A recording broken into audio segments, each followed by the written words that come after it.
Queridos amigos, sejam bem-vindos ao canal Líder Espírita.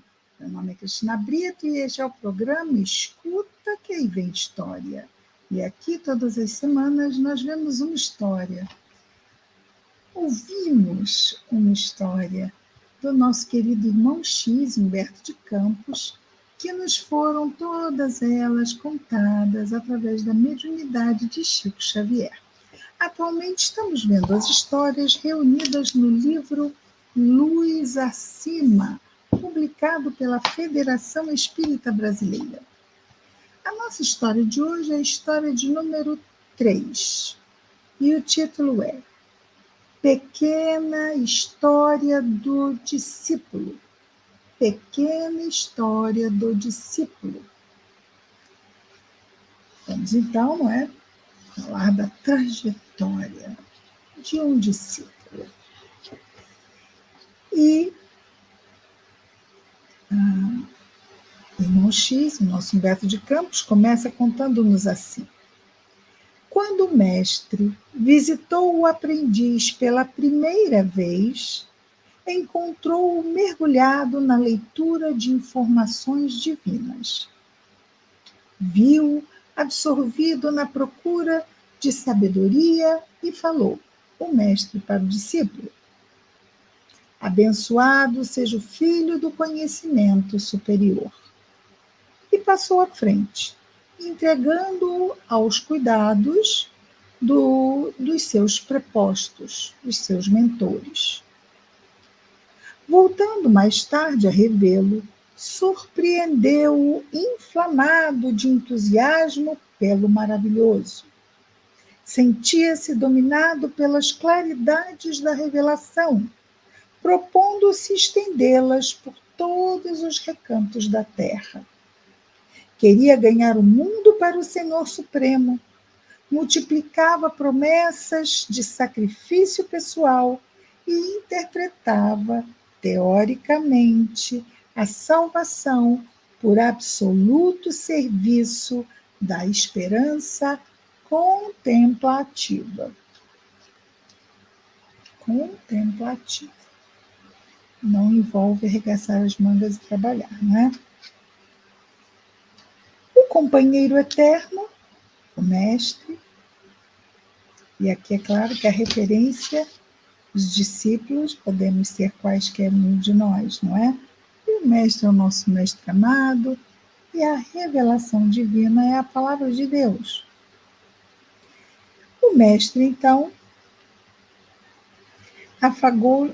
o mestre, então, voltando,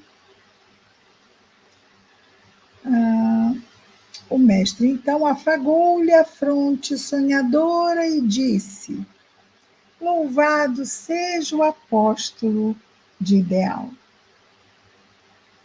E seguiu adiante, confiando a dedicados mensageiros. Regressou em outra ocasião a observá-lo, ou para observá-lo. Aqui está mas é uma preposição, não é?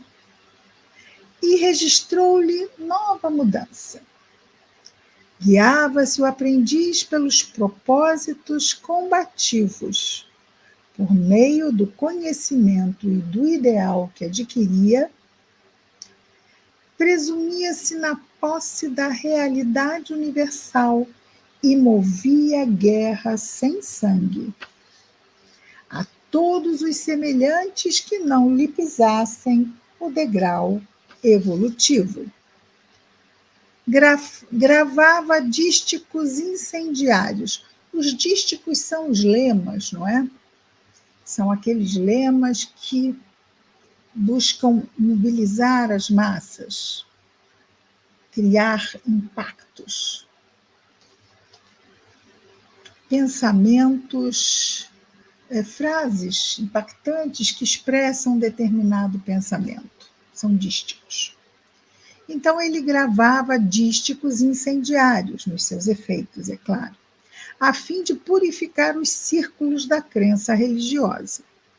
Acusava, julgava e punia sem comiseração, sem piedade. alimentava a estranha volúpia, o desejo de enfileirar adversários novos, pretendia destruir e renovar tudo. Nesse trabalho, desconhecia o respeito ao próximo, fazia tábua rasa das mais comezinhas regras de educação, assumindo graves responsabilidades para o futuro. Então, ele estava disposto a converter na marra. E isto, é claro, não funciona, não é? E atrai para nós mesmos graves responsabilidades que terão que ser resolvidas no futuro, não é? Responsabilidades, dívidas, débitos morais. Muitas vezes atrapalhamos as vidas das pessoas com esse tipo de comportamento. Comprometemos a paz das pessoas e isto tudo nos coloca na condição de endividados. Junto a quem? Junto à nossa própria consciência. O compassivo, todavia, reconhecendo nele a sinceridade cristalina, acariciou-lhe as mãos inquietas e enunciou: amparado seja o defensor da verdade. Vejamos que aqui o mestre amado, tomando a frente deste personagem da nossa história, continua sempre a destacar os valores que encontra, mesmo que pequeninos. Ali está o germe das virtudes vindouras. Lembrando, não é, que uma vez Jesus passava pela estrada, uma história, e tinha um cão morto, já em estado de decomposição, e os discípulos reclamaram do cheiro e da visão. E Jesus olhou e disse: mas que belos dentes ele tinha. E então, dirigiu-se o mestre a outras paragens, entregando-o à proteção de missionários fiéis. Tornando ao círculo do seguidor, em época diferente, reparou-lhe a posição diferente, diversa. Dera-se o discípulo a sistemática pregação dos princípios edificantes que adotara, acondicionando-os aos seus pontos de vista. Escrevia páginas veementes, fazia discursos comovedores. Projetava nos ouvintes a vibração da sua fé.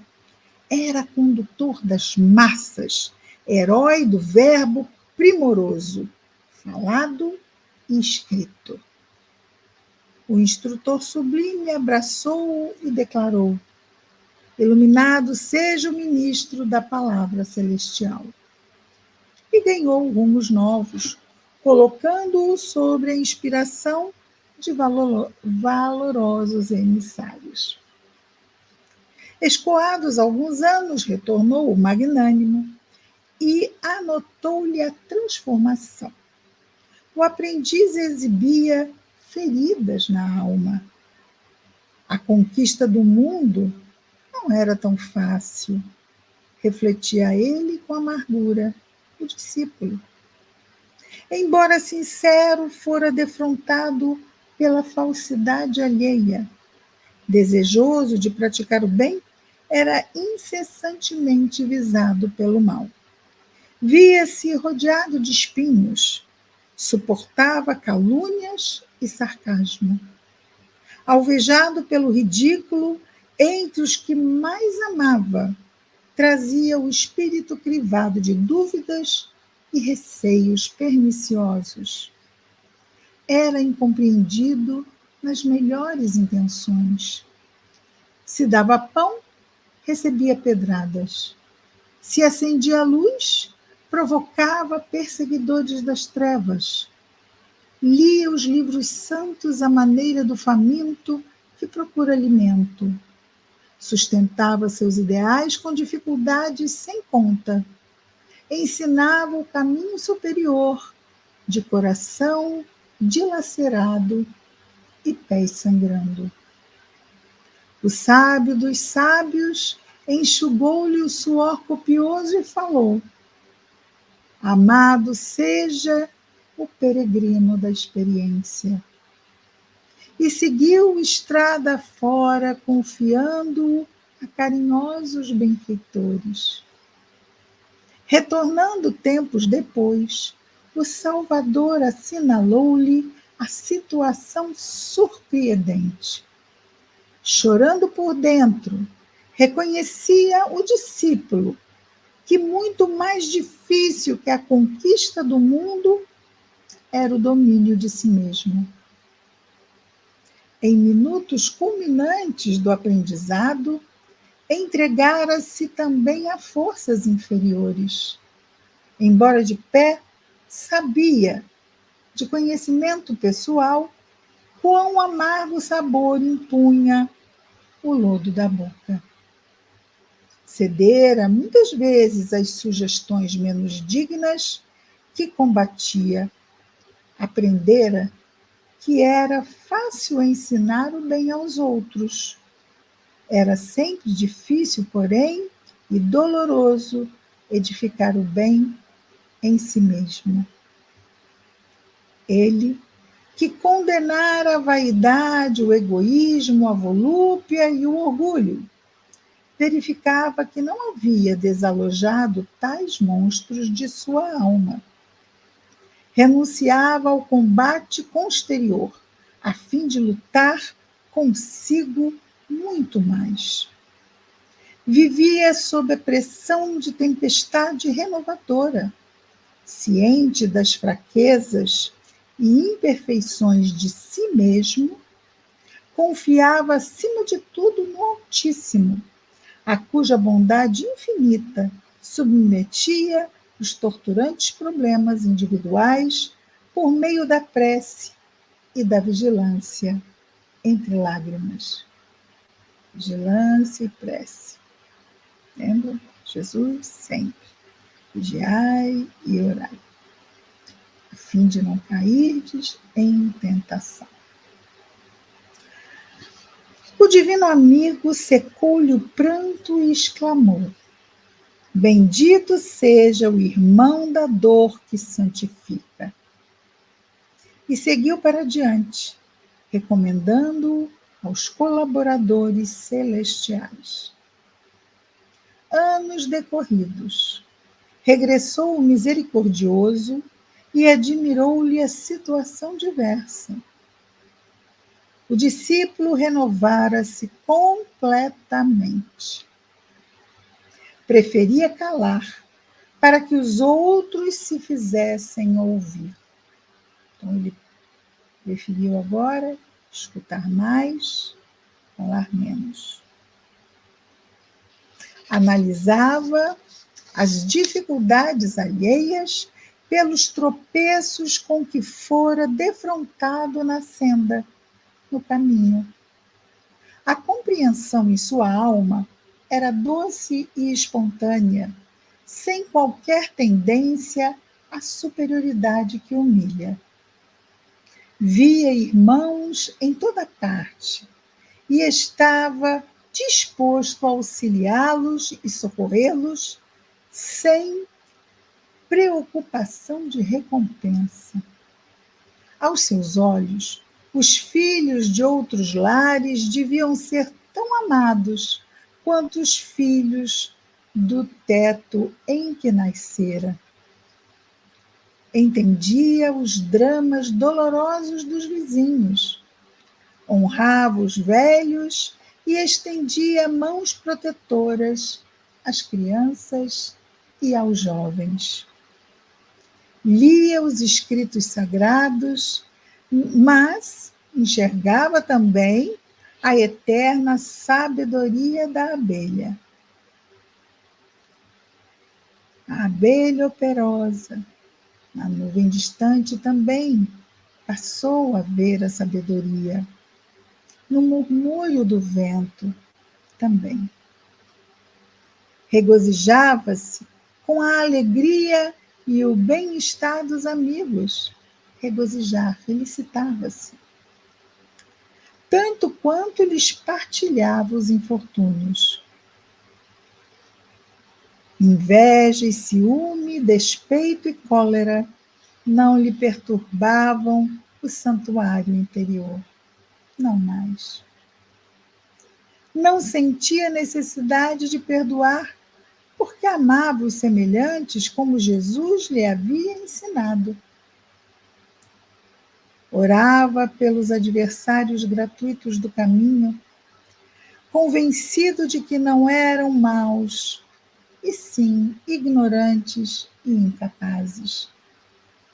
Socorria os ingratos, lembrando que o fruto verde não pode oferecer o sabor daquele fruto que amadurece a seu tempo. Chorava de júbilo a sós, na oração de louvor, reconhecendo a extensão das bênçãos que recebera do céu. Incorporava dores e problemas como recursos de melhoria substancial, importantes melhorias. As lutas eram para ele degrau de ascensão.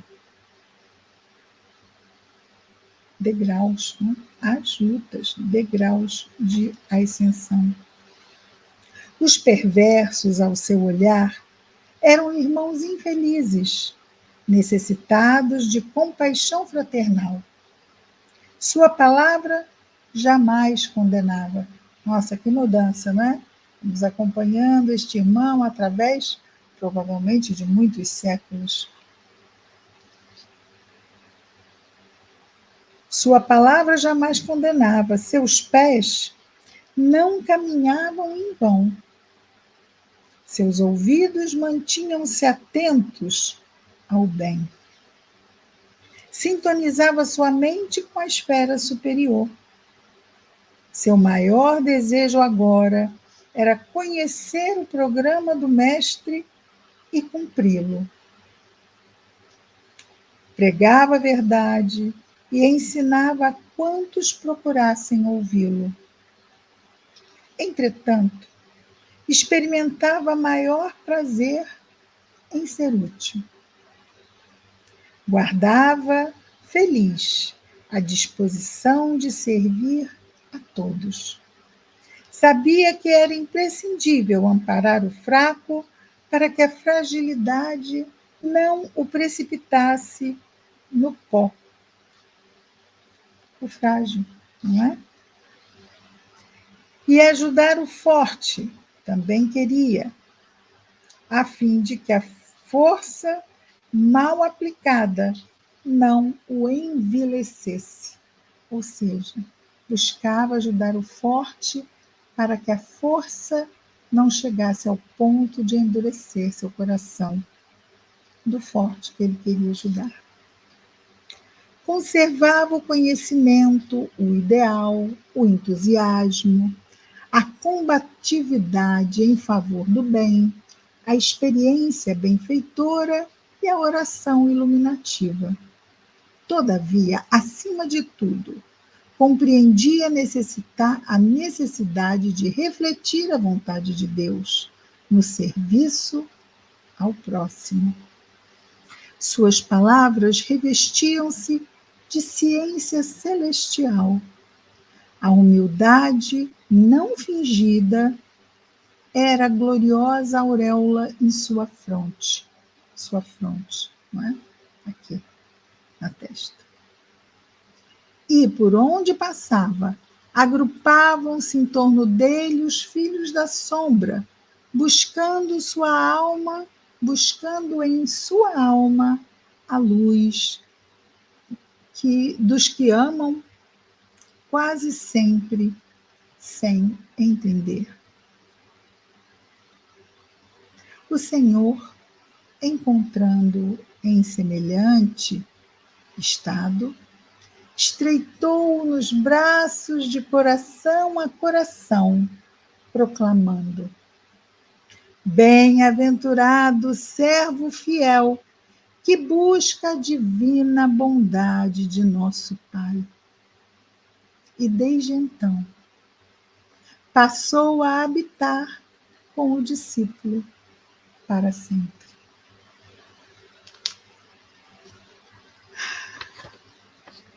Temos aqui uma parábola, né? História que traz as suas representações, mestre, discípulo, na sua jornada. E é a nossa jornada da conquista dos valores nobres, a conquista dos valores do homem de bem, do espírito que caminha para a perfeição. E não é o Senhor que se afasta, né? Nós é que ainda não estamos aptos a ter Jesus o tempo todo conosco. Quando Jesus diz: eu e o Pai somos um, é porque Ele está apto a esta presença divina. E aqui nós vemos o discípulo na sua jornada de se tornar apto a conviver com o Mestre, que é o que acontece ao final. Esses somos nós. Esse discípulo somos nós. E é doce a nossa alma essa história.